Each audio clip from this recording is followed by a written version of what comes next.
Nu e singur Iuda vinovat de sângele ce se dădu. Nici mari preot, nici Pilat, ci lumea întreagă prin păcat. Și eu și tu, și eu și tu.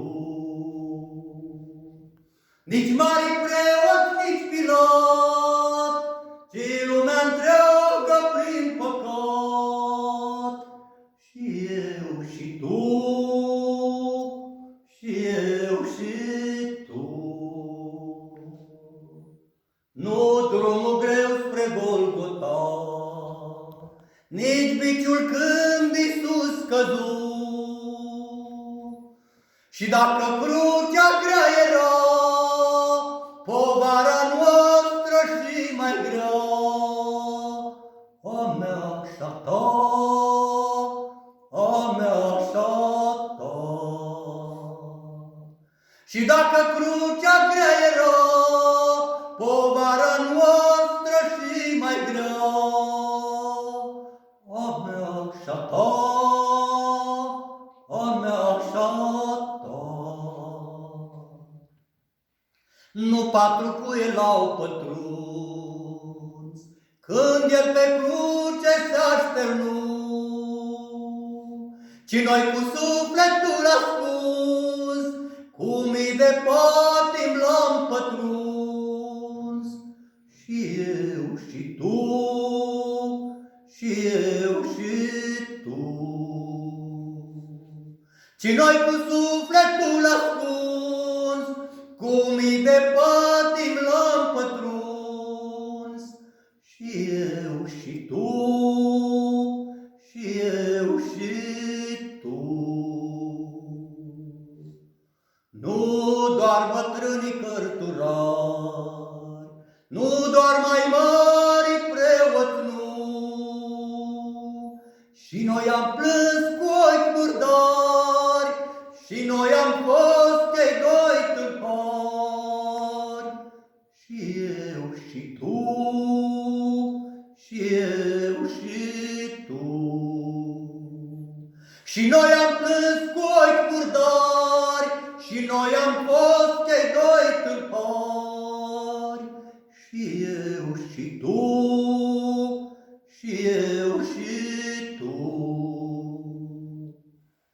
Și nu soldaților prin sorți, cămașa albă le-o dădu, ci tuturor dat un oport, și fără ea toți suntem morți.